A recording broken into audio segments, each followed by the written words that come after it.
news alert here. A water main break in Spartanburg has shut down Union Street. You can see for good reason there. We have limited details from the fire department in Spartanburg at this point, but we are told this is a section of Union Street right near Duncan Park. You may recognize this area. Firefighters are asking everyone to avoid this area, and if you're going that way, you should expect delays. They do have some detours in place. Asheville's issued a statement after a string of recent shootings in Buncombe County. The city's mayor and police chief say they're saddened by the violence that's happened there in the last week. They say they're using different partnerships with other agencies to identify and prosecute the shooters. In response, they say they've increased police presence in these areas where the gun violence has happened. Back into news now. According to state agents, every day 3 people are killed or injured during a police pursuit. The Oconee County Sheriff's Office is leveling up the technology, trying to save lives when it comes to chases. 7 News' Ariana Meadows shows you how this helps the community. The Oconee County Sheriff's Office wants you to download an app on your phone they believe could save your life during a police chase. 6 years ago, the Oconee County Sheriff's Office adopted a new technology to keep drivers safe. That same technology has had some enhancements over the years to continue that same effort. As the sheriff said, the app can only save lives if people download it and use it, and we are recommending they do so. Within 60 to 90 seconds of a pursuit, people who have downloaded the digital siren app will receive a verbal notification on their phone, warning them about an active pursuit and to use caution. So no, we do not recommend that citizens get involved in this or just as a way to follow that pursuit, get to a place of safety and let those law enforcement officers who are trained to handle those situations be able to handle it. We're told if you are traveling to another part of the country, law enforcement agencies who use this app will notify you in those areas too. Besides being alerted about police pursuits, users get alerts about approaching emergency vehicles unrelated to the pursuit or an alert to slow down and move over. If it can help to mitigate any potential dangers to citizens or travelers through your municipality or county, to me, any technology that you can take advantage of to help mitigate those dangers is absolutely worth it. Officials say dispatch can also send out alerts about any emergency, whether it be an impaired driver, a driver driving the wrong way, severe weather, road closures, and more. For deputies involved in a pursuit, the units no longer require manual activation, which the Sheriff's Office says is one less button deputies have to remember to push. In Oconee County, Ariana Meadows, 7 News. All right, so if you get one of those alerts, what do? Well, deputies say stay calm, slow down, and drive cautiously if you're going through an intersection.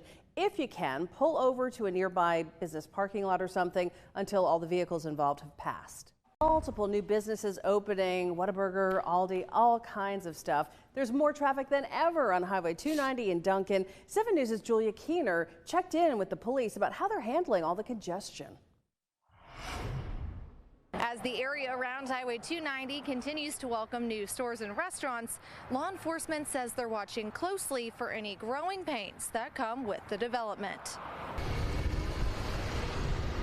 It's no secret stores have found Highway 290 to be the perfect place to settle. There's a lot of schools, there's a lot of plants around, so we thought it was best to bring it to here. Just in the past few months, it's become home to a new Whataburger, Chipotle, Aldi, and public storage facilities. Whataburger operating partner Joshua Oliark, who is also a Burns High School graduate, says the area is exploding. The changes here in Duncan and the surrounding area has been amazing.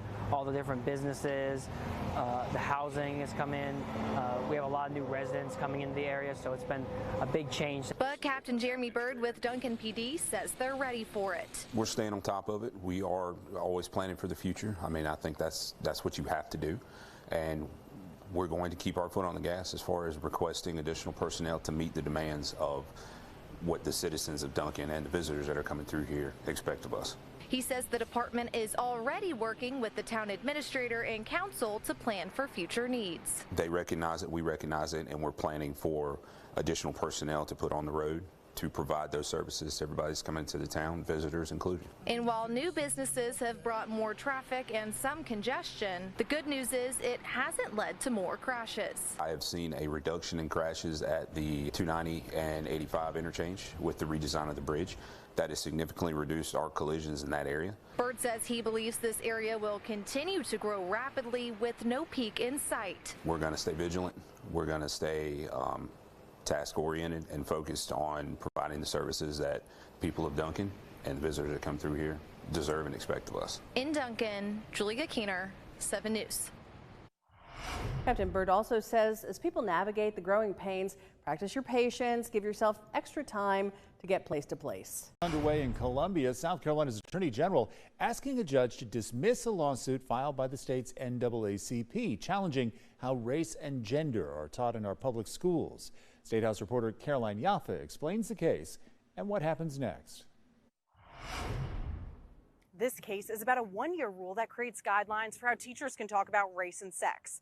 The NAACP says it's censorship, while the Attorney General says it's protection. My job is to represent parents and children in protecting them from having this type of curriculum taught in public schools. The NAACP, along with others, are suing to block a budget proviso that says state money can't be used to teach one race or sex is inherently superior to another. In a statement back in January, plaintiffs and president of the South Carolina State Conference of the NAACP, Brenda Murphy, said, "The state's budget proviso is a grave disservice to South Carolina students, an attempt to erase the history, heritage, and lived experiences of Black communities." South Carolina Attorney General Alan Wilson is asking a judge to dismiss, saying just because someone has a First Amendment right to access information doesn't mean the government has to provide it. The state of South Carolina has a right to prohibit that type of curriculum from being taught to children. I'm defending the right of the General Assembly in the state of South Carolina to not teach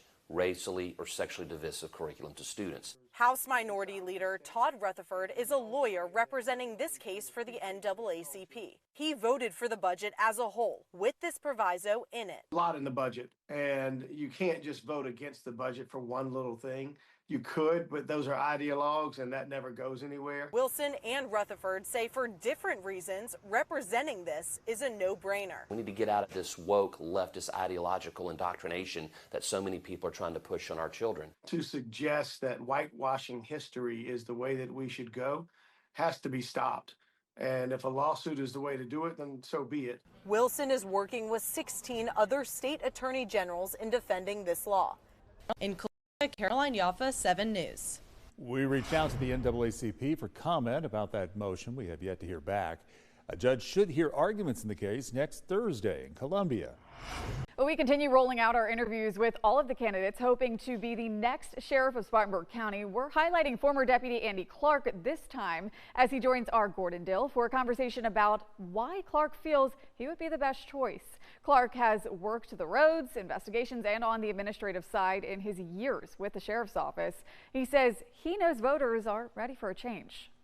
Do you think there's a healthy relationship between the public and the Spartanburg County Sheriff's Office and its deputies right now? I think it's been fractured. I do feel that right now it's they're beginning to heal, and that's one of the biggest things is extending this olive branch and saying, look, I know, please don't hold us for what the past administration had done. And you can watch the entire 30-minute interview with Andy Clark streaming tonight at 8 on WSBA+. Each night we will profile a different candidate, and you can watch them all during a marathon on August 2nd and the 3rd.